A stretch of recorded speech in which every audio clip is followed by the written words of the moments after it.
Welcome to the Rich Feet Podcast with Dr. Tanisha Richmond. This podcast is sponsored by the Richmond Foot and Ankle Clinic, where they specialize in happy feet. Each episode highlights the best of Dr. Richmond's radio show, providing bite-sized clips of advice. Let's jump right into the show.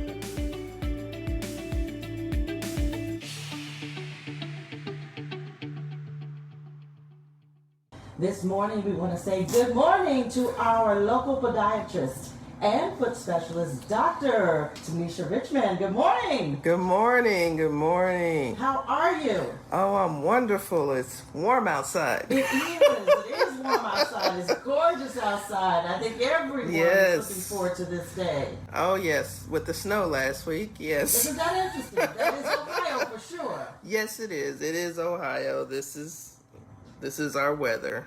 It's a beautiful day. Yeah. We hope that our listening audience are out there enjoying the day and are prepared to listen today and get some great information on what you normally provide for us, some insight on things that affect our footsteps in life and footsteps in life today. You know, usually you come with just a variety of topics today, but it's interesting that you have a topic that actually affects you directly.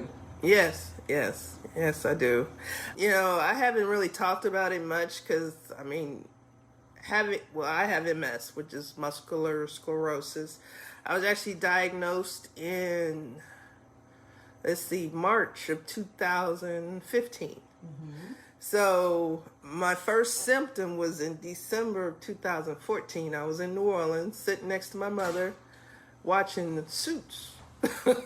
I can remember that. And I was sitting there talking to her, and my whole right side went numb.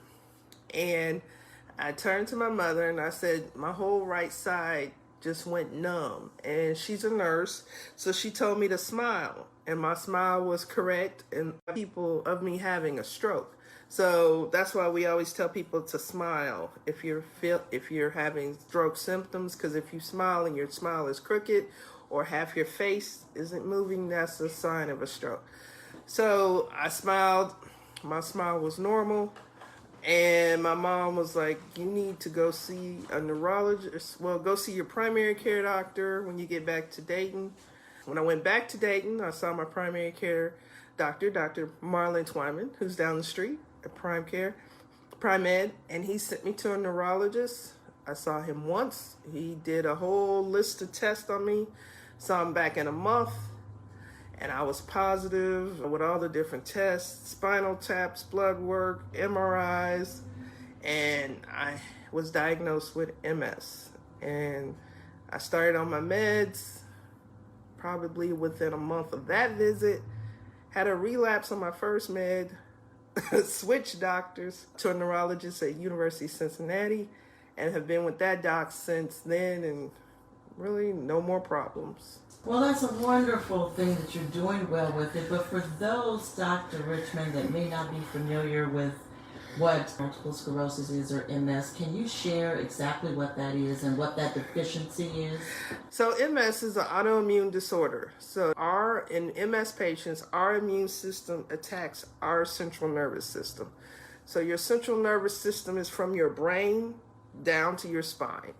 So depending on what parts of your immune system the MS attacks depends on your symptoms. Like over the years, when I go for treatment, I'll see people who can't walk. I may see people who are in wheelchairs, some people who are severely what's called spastic, or they can't control their bowels, or they can't control their bladder. I actually have a patient that went blind from her MS because her lesions are in the optic nerve, so it made her go blind. So my lesions luckily was more with balance and things like that. So once my MS was controlled and my immune system was dampened with the medication, my symptoms went away. And then by me staying on my meds, which my doctor told me I'll have to stay on my meds until my 60s, they say usually in your 60s, your body just miraculously quits attacking you and you just don't need MS meds anymore.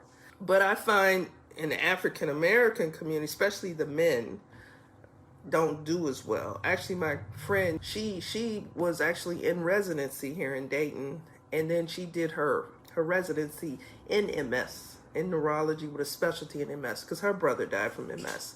But she told me statistically, black men do the worst with MS. Well, it probably mostly compliance with the meds. You know, our meds have a lot of side effects, really bad side effects. But give us an example. Well, there's a thing called PML, which is a brain infection, which basically means, so the MS drugs affect your immune system. So they cross over into our blood-brain barrier and kill the white blood cells who would attack our central nervous system.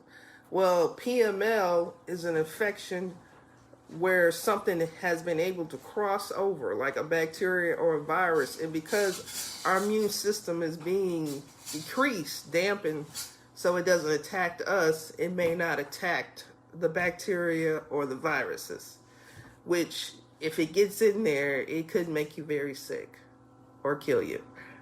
So, but you know, my thing was, I'm going to take this risk versus not being able to walk, talk, take care of myself, work. I'm going to take that risk. So you mentioned a relapse. Can you tell us a little bit about that and what that experience was like? So the relapse was, my whole head went numb. Like I was just sitting there and I couldn't feel my head, my face, any of that. And I called my neurologist. He sent me in for an MRI.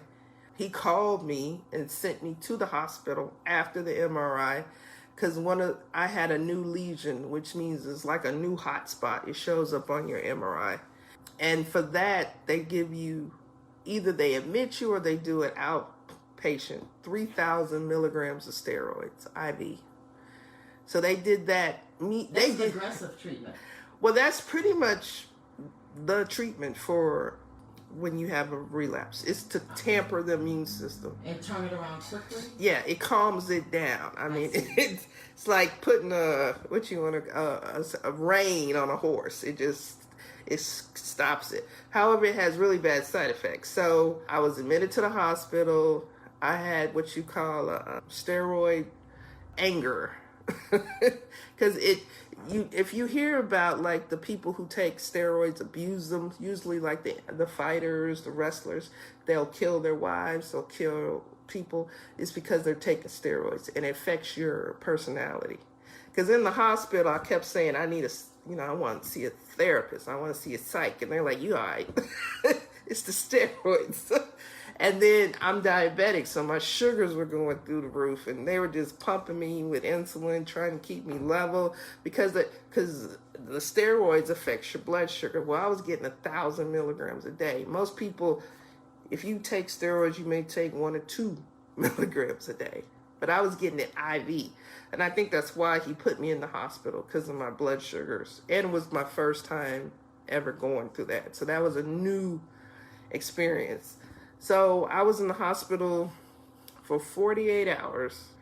I walked in Friday, discharged Sunday, went back to work Monday. And pretty much my symptoms did resolve, but my best friend, who was the neurology resident, told me to switch to University of Cincinnati, where she was training. And I've been going to a doctor there for the last, that was 14, 15, almost 7 years.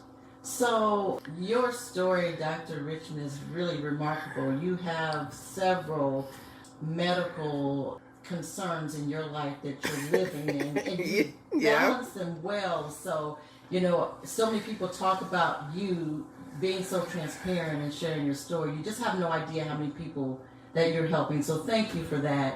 In dealing with your MS and balancing it, what has been the most difficult part? Well, actually, I've made it through that part. That was the acceptance.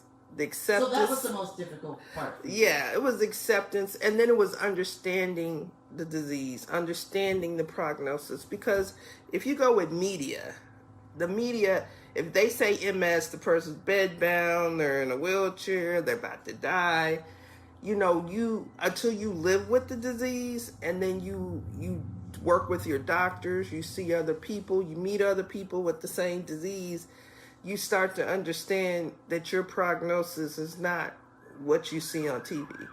So that was the hardest part was, and then I had to learn about the disease, learn the medications, I did a deep dive to understand the prognosis and talk to my doctors like there was some celebrity who came out and she was walking bad, all her problems, and my NP specialist, which is my neurology specialist, had to let me know, you are not that person.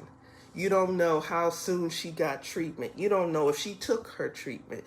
You don't know if she was on drugs prior to that. Because like once I was diagnosed, I changed my whole lifestyle. I changed my diet. I do Pilates. I do so many things to control and keep the MS under control, but you don't know what other people are willing to do. Like I've had it, 6-7 years. I missed one dose when my grandmother died because I wasn't here.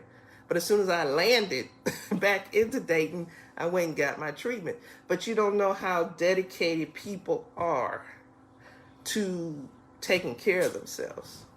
Well, Dr. Richmond, talk to us a little bit about, you mentioned that you changed your diet. So what are some of the things that those that are dealing with MS and that should be eating, or what's your lifestyle like while dealing with this medical condition? Well, I watched a show called What the Health on Netflix, and it kept mentioning MS and immunity and inflammation in the body. And it kept talking about eating meat. So actually, I did not eat meat for about 3 or 4 years. I went straight to just meat, vegetables and seafood, no meat.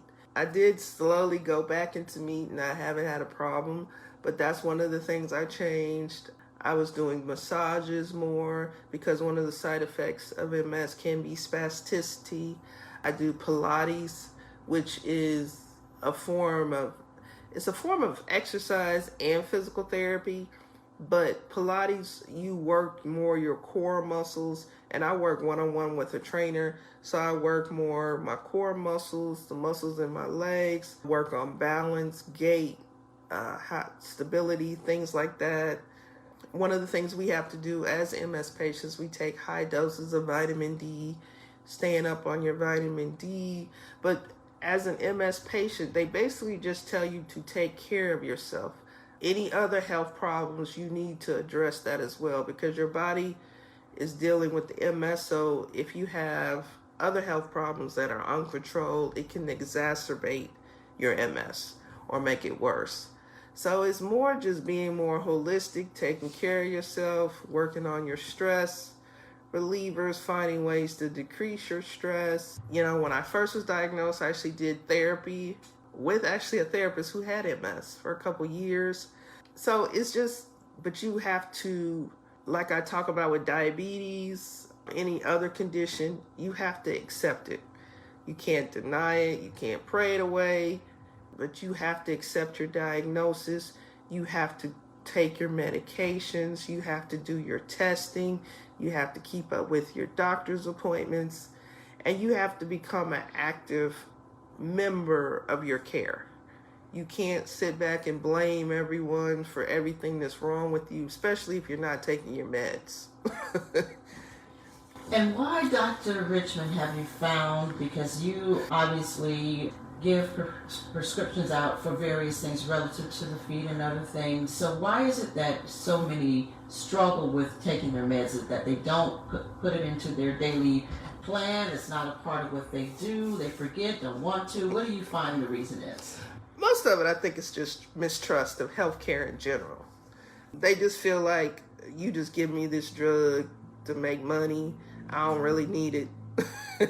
I could drink some lemon juice and cure, or with gout, I could drink some cherry juice and cure whatever it is, or, I could watch this video on YouTube and cure.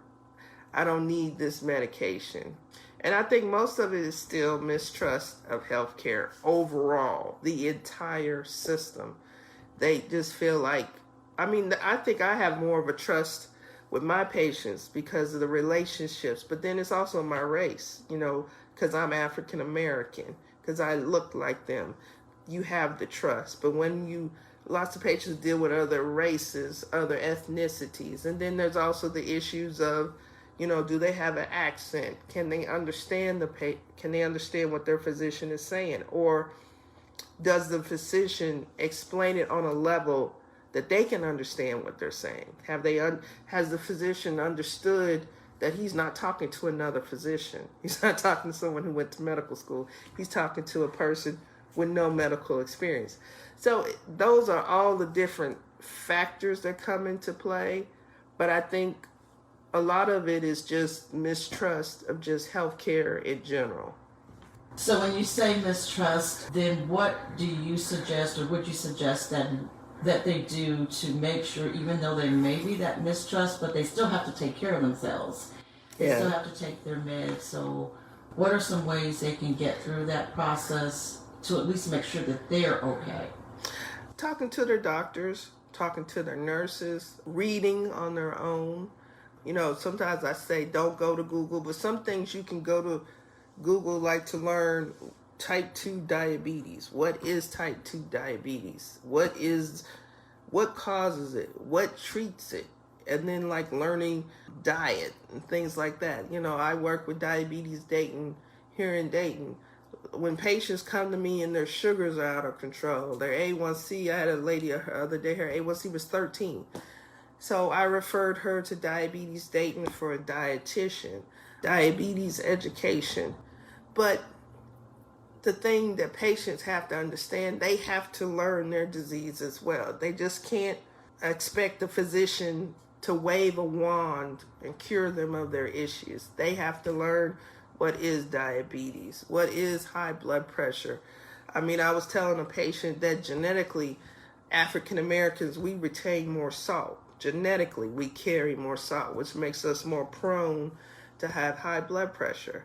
So you have to start looking at your diet. Where are you adding? If you're adding salt, you need to stop or change your diet where you're cooking with less salt, or check when you cook how much salt's in your food.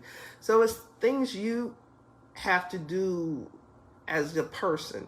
And one beautiful thing about Dayton is we have tons of health fairs, and they actually are starting to restart. So coming out to the different health fairs, talking to the different people about the different issues. There's usually at the health fairs tables on any topic you want to talk about. So, but it's asking questions. Like they always say, there's no stupid questions.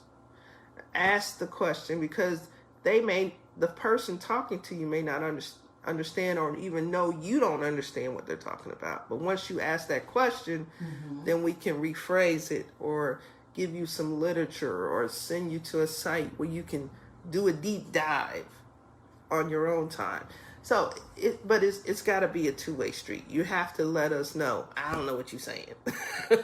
What you talking about? But you have to tell us, because we're thinking, oh, she got it. And they like, When you don't really have it, I see. Yeah. I see. So what are some of the other ways when we talk about health challenges that people may face and things that they deal with, and also you are faced with diabetes as well? So in balancing the two various diseases or medical conditions that you have, what are some things you do to help balance that out with diabetes? And again, you mentioned watching your diet. Well, it's just a lifestyle change. I tell patients, one thing that I remember the nurse told me when I was diagnosed with diabetes back in 2001, that your life will change. You are a different person from this day forth. And you're not going on a diet. You're going on a lifestyle change. And that stuck with me. But fortunately, I was in medical school learning about diabetes and the ins and outs and meds and everything I could ever learn about a disease. I was in school learning. So I paid special attention to, anything that had to do with diabetes. And then over the years, going to talks and speeches and workshops and different things, I've continually picked up on, medications, the latest and greatest in technology, and things like that. But one thing I always tell patients, that your diabetes is 24/7, 365 days a year. It's every time you put something in your mouth, you're making a decision about your diabetes. And I try to help patients, especially my more uncontrolled patients. I have a refrigerator in my office that I keep stocked with, my flavored waters, my sugar-free, everything sugar-free in my fridge. My sugar-free waters, my sugar-free teas. Even when I have to have a Coke, it's sugar-free.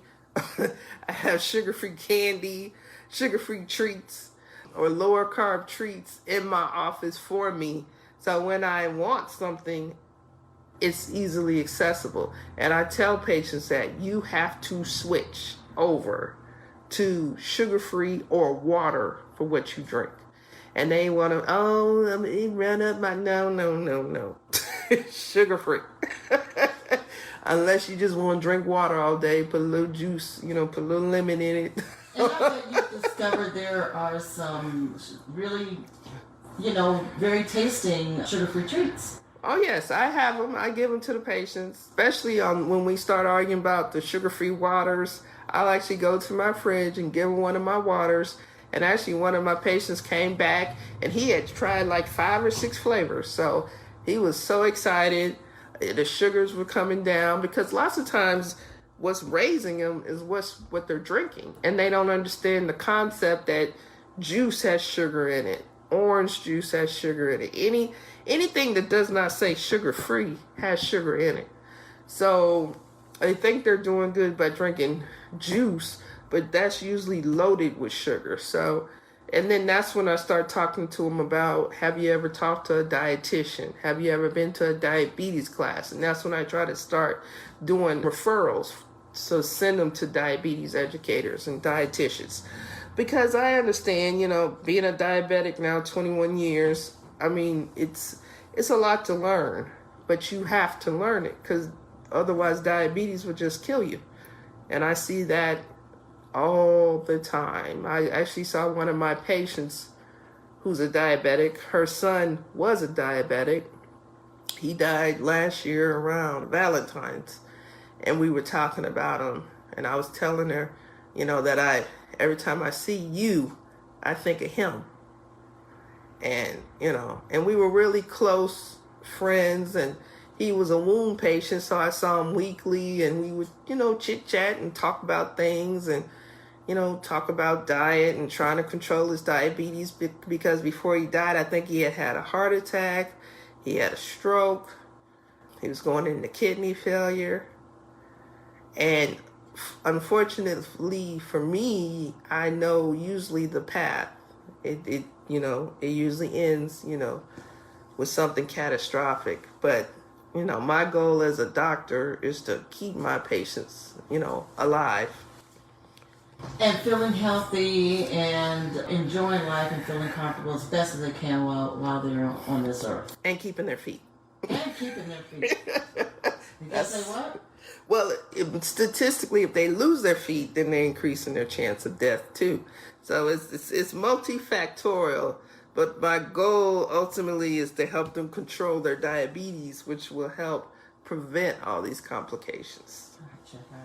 When you talk about footsteps for life, just in general, tell us a little bit about what that means to you. And of course, we do have different ones asking us, so we're going to go ahead and before you answer that, we'll share a little bit about your story and your services that you have at Richmond Foot and Ankle Clinic, located at 1323 West 3rd Street. That is West Dr. Martin Luther King Jr. Way, Dayton, Ohio, 45402. Just a couple of blocks up the street from the WDAO radio studios. The number is 937-228-3668. Your email, for those of you that have questions or comments, is richfeet1@gmail.com. That's richfeet1@gmail.com. And your website is richfeet.org. Tell us a little bit about Dr. Richmond, some of the services that you provide, your telehealth appointment, your patient portal, your podcast. You've got a number of things going on. Well, okay, so we have a foot spa on site. We recently did have to increase prices during the cost, so it's now $30.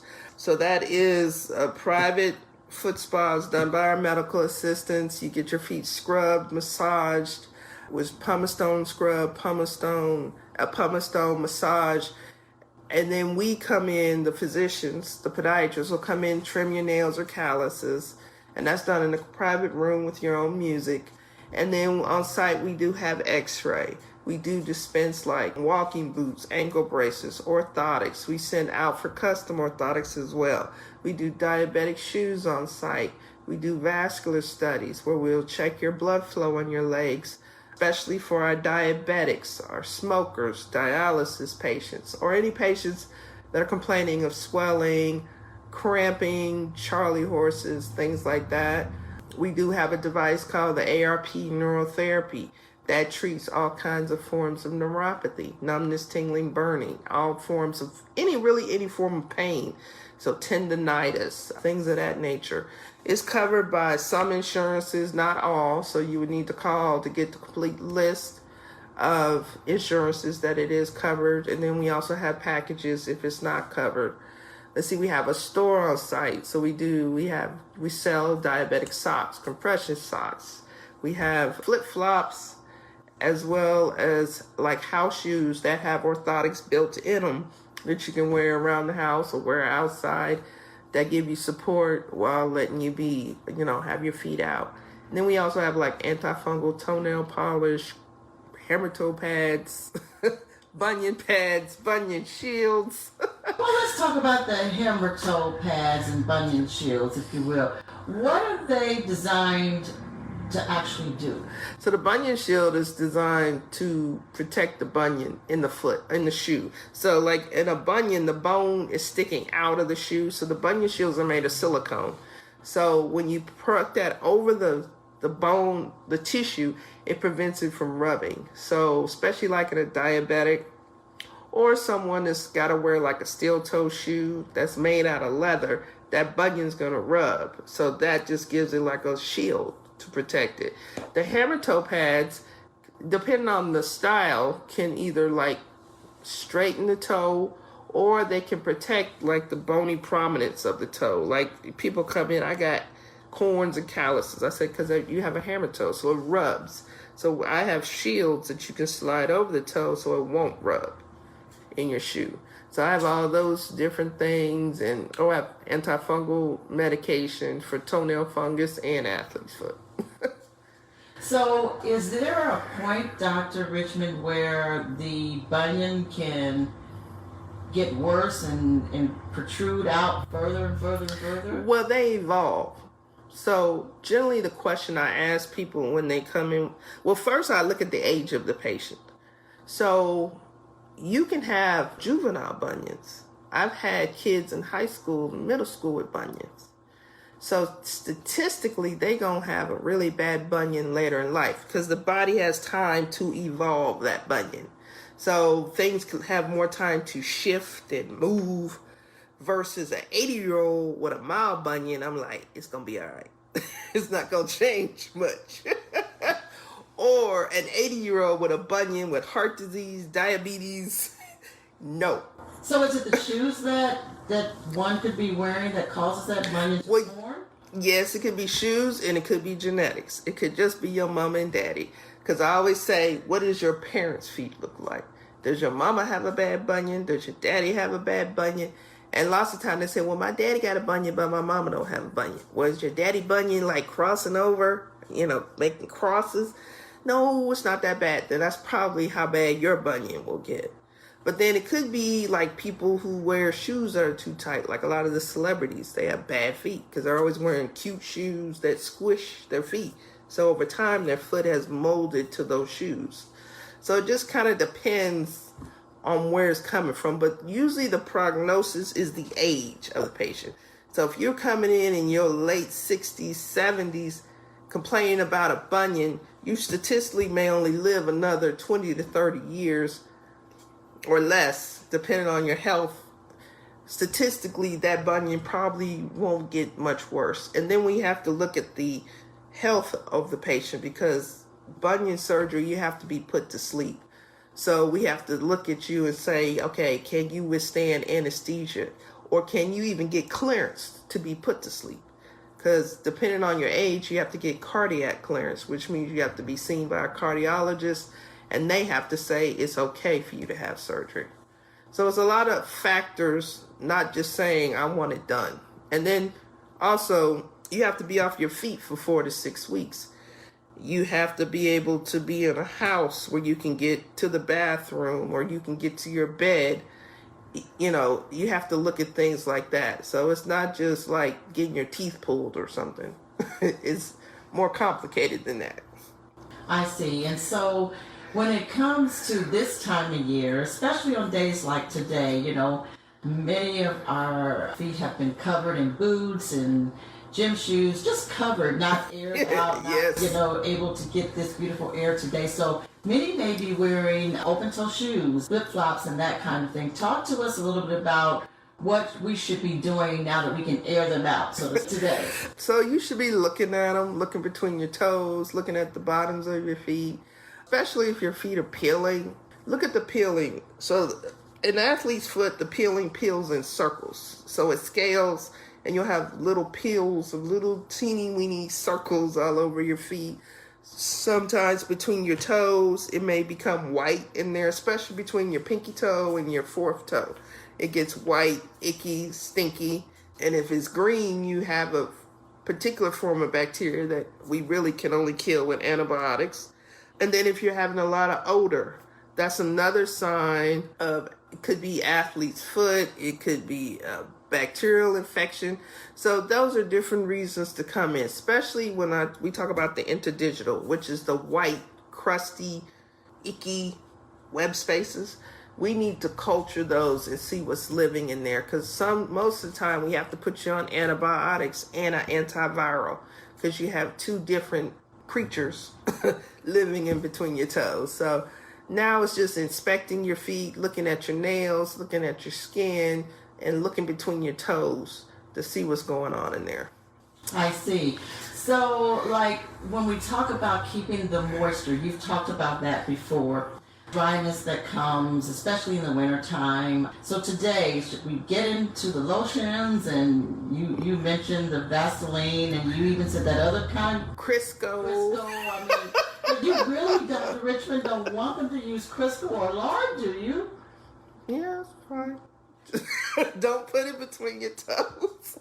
and tell us why not between the toes. Why not put the lotion and because when you put put your shoes on, it closes up, so that moisture stays in there, and the bacteria and fungus move in. So you're creating them a nice little sauna to live. The only time you put something between your toes is when we prescribe something and say, put that between your toes. Otherwise, it's outside of those. Yes, areas. it's the bottom and sides of your feet. Okay. And someone's asking offline here about, should we massage our feet after we've been walking on our feet all day, or just if we've been closed in? And they also want to know exactly what do you recommend in terms of pain for the feet? Depends on the pain. Okay. But massages are fine, because massages actually would help with blood flow, getting blood flow to the feet. Now pain, they have to be more descriptive on pain. So when we talk about pain with a patient, we always give them the list. So is it numbness, tingling, burning, or aching, throbbing? And then where is the pain? Like I had a patient come in, she was an older lady, she was postmenopausal, she had pain in one place, her great big toe. So that made me think more of gout, because she was postmenopausal and it was only one place, her big toe, which is the most common place for gout. So I did x-rays. The x-rays were normal, but I sent her out to get blood work so I could check her uric acid levels. Now, if a patient comes in and they say my feet are burning, they feel like they're on fire, then I'm thinking more diabetes or bulging disc in the back. But the bulging disc would be, they're only in fire on one part of my foot. So I would then think more bulging disc. So it kind of depends. They have to get more specific. Or they'll say, my heels hurt. So then I'm thinking more heel pain, plantar fasciitis. So when people say that, that's why we have to ask so many questions to the patient, Or what other health problems do you have? Do you have a bulging disc in your back? Are you diabetic? Have you been on chemo? So, it's not just as simple as saying, my foot hurt. I need a whole bunch of information to figure out why your foot hurts. And that makes sense. But you mentioned so many things to distinguish. Yeah. Pain, is it throbbing? Is it aching? Is it painful? I mean, they are distinctive, and I do understand. Yes, it's different. And that's the way I train my MAs. I said, when someone says pain, you ask that statement. Is it numbness, tingling, burning, or aching, throbbing? That helps that puts a line between the types of pain. Then we have to figure out where it's coming from. You mentioned that when you people watch, when you're traveling or when you're just sitting and relaxing, that you can just about tell where the pain is based on how they walk. How some walk with a limp, some walk with just because of the aching of the hip or the foot. So over time, though, what happens to that individual that walks like with the dependency on one side because the other side hurts? Whether it's something wrong with the toe, the heel, or just the flat part of the foot, or like you mentioned, the plantar fasciitis. Fasciitis, that thing. So. Yes, heel pain. Heel pain, yes. That technical word you just said. Yes. So help us understand that. Well, the body will evolve. So the body's like your car. So if one tire goes flat, the pressure goes to the other 3 tires. And you won't drive as smoothly, but you could drive for a little while. So the same thing happens to the body. So if you are splinting and putting all your pressure on one side, eventually the muscles of the other side may become weak. They may not get used as much. Like you see in a patient who's like a paraplegic or a quad. Mm-hmm. You ever notice how thin their legs are? Because they've atrophied, because they haven't used them. Or like a patient with a stroke.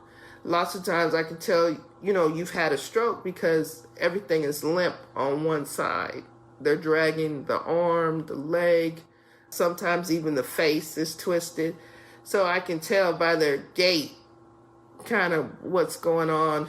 And then you just our main training is watching from the back. We watch your hips and see if they're in alignment, if one is dropping lower than the other. So it's a lot with what's called gait analysis. You can sit and just watch people and try and figure out what's caused, what muscles are not working, what tendons are not working, to figure out what's going on with their feet. Okay, and so once the individual determines what the issue is with their feet and they come to you and you give them the diagnosis, you give them their prescriptions and specify what the treatment is, how important is to follow up and follow through? Is it at that point where you say, okay, now I've given you the direction, from here you need to follow? Well, it's very important to follow up, because it may not work what I give you, or most of the time, especially with heel pain is a journey.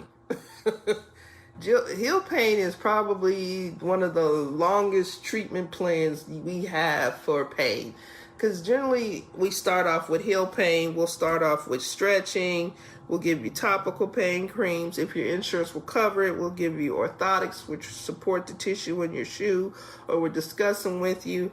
Then we'll have you come back in a month. And then we're talking about injections, night splints, taping, physical therapy. And people always ask, then they want to jump straight to surgery. But insurances won't allow you to jump straight to surgery unless you've tried multiple alternatives. So that's why we go down the list of options. And that's with pretty much every form of surgery, unless it's life-threatening. They're going to try conservative options first to see, okay, let's try an injection. Let's try physical therapy. Let's try taping. So, but I don't know if any of that worked.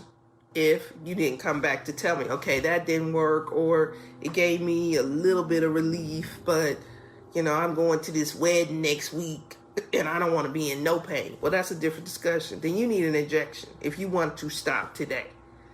So, that's why we have follow-up, so we can talk and figure out, okay, did this help, or it didn't help, or I need to add this, change this. So that's the purpose of the follow-up. So if there's one out there that says, you know what, Dr. Richmond, I've never been to you before, I want to come to you. I don't know if you accept my insurance, but what are my other alternatives if you don't? Because I would like for you to treat my condition. Well, we have cash options. So depending on what exactly is going on with you, the staff would have a discussion with you, what initial visit costs, what are you wanting done this visit, or what do you think you want done, and then we just have a honest discussion with you. As far as new patient visits, I say give yourself at least 2 hours. And people always say, why it takes so long? This is not Burger King. You can't have it your way. And most people aren't that simple. They think they're simple, but they're not that simple. So, you're coming in, you're filling out paperwork, then you have to go to the back. The MAs have to ask you a lot of questions. Why are they asking you all these questions? Because it helps me with my detective work, like when we talked about pain. Yes. So if she tells me this patient's having pain in her feet, she's a diabetic, she's had chemo, and she got problems with her thyroid, then I understand, okay, the neuropathy, the tingling, the burning is coming from those disease processes. Or if she tells me this person has pain and they told me they've had 5 back surgeries, then that tells me, oh, your pain is coming from your lower back. It's sending signals to your feet. So your treatments may be different, or the discussion is going to be different from the discussion I'm going to have with this diabetic. So that's why that's why my staff has to ask all those questions, because it, as a doctor and a detective, it gives me info that I can then kind of say, okay, I think this person foot tingled because she got 5 back surgeries and she probably needs to see a surgeon for a spinal stimulator because her back is to the point of no return. Versus, oh, let's start her off on a vitamin and ramp up. Because if you've had 5 back surgeries, you're in a different place from a person who just started having neuropathy. So, that's why it takes so long. And then she may say, well, then I got this bunion. So that's an x-ray. That's more time. Mm-hmm. Then she may say, well, my legs cramp up every time I walk. That could be an ABI. That's more time. So it just depends on what the person comes in with and what they tell us. So it could be a 5-minute appointment or it could be a 2-hour appointment. It depends on the person's issues. I see. That's very interesting, and thank you for being so thorough and detailed about that, Dr. Richmond. So I know it's important to explain the process to many, for those that may not be familiar. They've never set up an appointment with you. What is that process? Calling in, giving us your information. If you have your insurance card on with you, that's helpful to give us your numbers on the spot. Therefore, we can have your insurance verified, make sure everything's good. But when you do come, you do have to come with your insurance card and a form of ID. Even if it's expired, that's fine. We need... Dr. Richmond, you take expired... I have like 90-year-olds who, they're not driving anymore. But we just need identification, legal ID to prove who you are. Because patients will show up with nothing and they get turned around and they're mad and upset. And we're like, we told you, you have to come with some form of identification, because the insurance companies, if we're ever audited, they want to be sure that they're paying claims on the right person, not someone's cousin or sister or whoever. So that's why especially if you are Medicare, we have to have your ID. But all patients, we have to have some form of identification proving who you are, and your insurance card. Even if you got a printout of your insurance card with your ID and everything, we can work with that. But we have to have it, because a lot of insurance, especially Medicare, will not give us information because of so much fraud and different things. So those are 2 things we have to have. Medications, if you have them, that's great. But lots of times our software will download it into our EMR. So you don't necessarily need your medications, but if you have them, we need to know your allergies. That's very important, especially with antibiotics, because we need to know what you're allergic to, what you've had reactions to in the past. So I'm sure not to give you anything that can cause a reaction. And another thing that patients need to let us know if you have kidney issues or liver issues, because those are the two systems that clear drugs. And most drugs are cleared by your kidney. So we need to know if you're been told you're on your way to dialysis or if you're on dialysis. That's something we really need to know. Okay, that's very interesting. So thank you for that detailed information. So we started the show.